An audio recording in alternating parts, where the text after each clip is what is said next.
जैसे बाबा ने कहा है स्वराज, कि अपने स्वराज की जो सीट है ना वो नहीं छोड़नी है।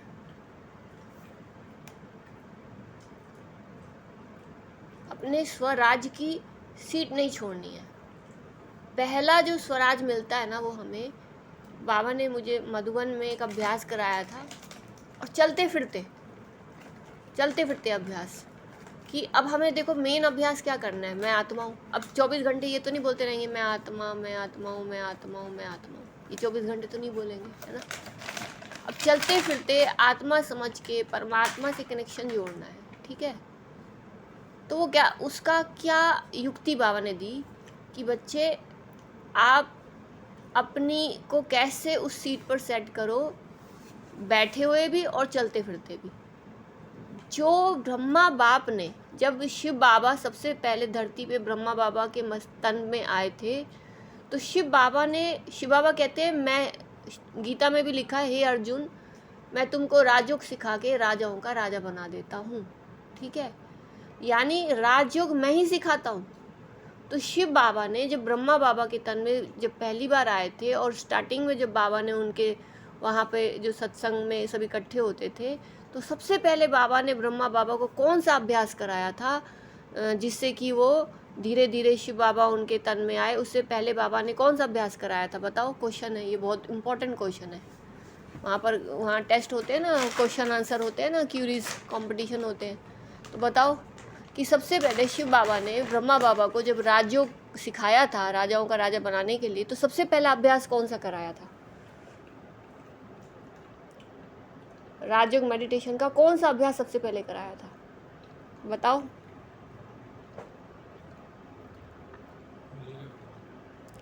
ये बहुत इम्पोर्टेंट क्वेश्चन है, सबसे टॉप मोस्ट क्वेश्चन है, जिसका टॉप मोस्ट आंसर ये है कि बाबा ने सबसे पहले ब्रह्मा बाबा को, मम्मा को, दादियों को, वहाँ पर आने वाले सत्संग में सारी ओम मंडली को एक ही अभ्यास कराया था, ओम।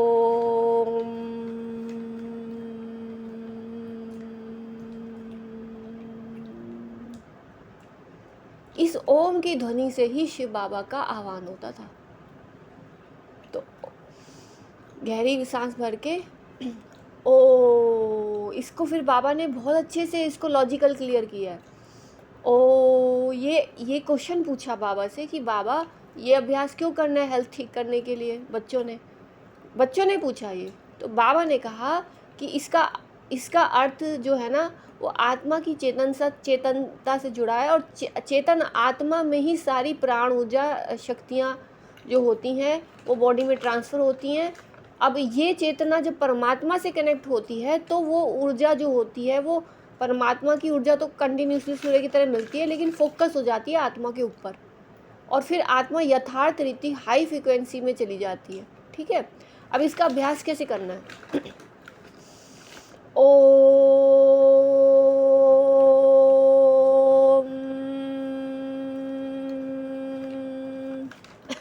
गहरी सांस भर के जब हम ओ का उच्चारण करते हैं, तो ओ का अर्थ क्या है? क्योंकि बाबा ने कहा है कि जो भी भक्ति मार्ग में जो भी शब्द लिए जाते हैं ना, वो उसका एक अर्थ होता है। दुनिया वालों ने उसको अनर्थ कर दिया। उन्होंने कहा सभी ओम है, ओम सर्वव्यापी है, ओम ये है वो है, बहुत सारे 100 ओम मीनिंग ओम लगा दिए।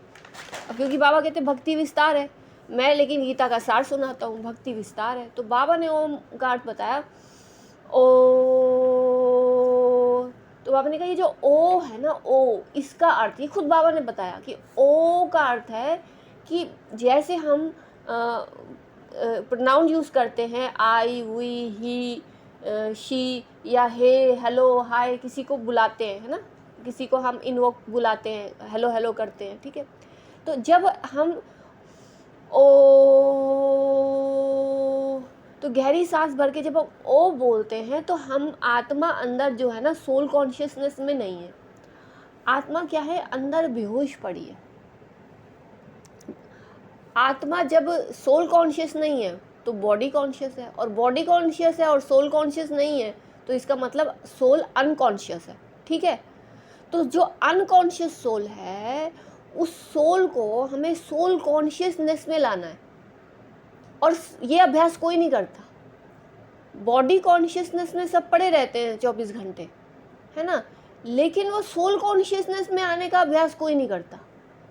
अगर सोल कॉन्शियसनेस में आने का अभ्यास नहीं करेंगे तो सोल अनकॉन्शियस रहती है, बेहोश रहती है और हमारा स्वराज्य हमसे छिन जाता है।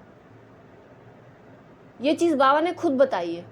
तो इसमें इसको पूरा इसका पूरा आनंद और मज़ा लेने के लिए इसको कैसे अनुभव करना है, अर्थ में टिकना है और उसका अनुभव करना है। ये बहुत इंपॉर्टेंट क्लास है बाबा की, बहुत इंपॉर्टेंट पॉइंट है। ओ करते हुए हमें अपनी आत्मा के अपने मस्तक पे, अपनी आत्मा पे ध्यान लगाना है और अपनी आत्मा को जगाना है। ओ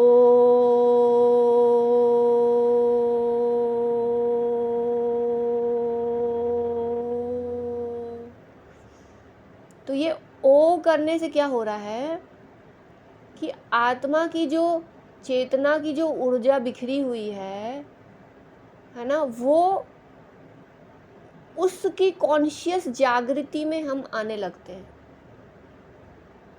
जो देह की दुनिया की व्यर्थ दुनिया में जो हमारी मन बुद्धि चित्त भटका हुआ है, वो आत्मा अपनी स्व की ऊर्जा बिंदु स्वरूप में वापस बैक ऑन होने लगती है। जैसे माइंड को अगर हम धीरे धीरे ऑब्जर्व करते हैं, वो साइलेंट होके स्लो डाउन हो जाता है ना, ऐसे आत्मा की बिखरी हुई ऊर्जा भी अपने बिंदु रूप में आने लगती है।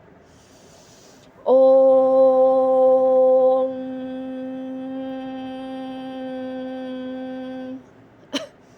जब हमने गहरी सांस भरी तो ओ का उच्चारण किया, अपनी आत्मा पे ध्यान एकाग्र करते हुए, अपने मस्तक पे अपनी आत्मिक अपनी ऊर्जा बिंदु स्वरूप को जागृत करने के लिए, तो अपनी जीवन आत्मा की बिंदु ऊर्जा पर हम ध्यान लगाते हैं।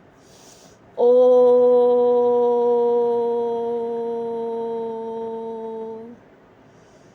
और फिर जब हम उस श्वास को नीचे की ओर लेके जाते हैं तो जीभ को तालू पे टच करके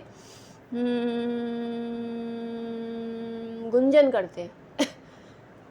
पहले हमने ओ किया, अपने ऊर्जा बिंदु को जागृत किया, अवेकन सेल्फ ऊर्जा, अपनी स्व की ऊर्जा बिंदु को।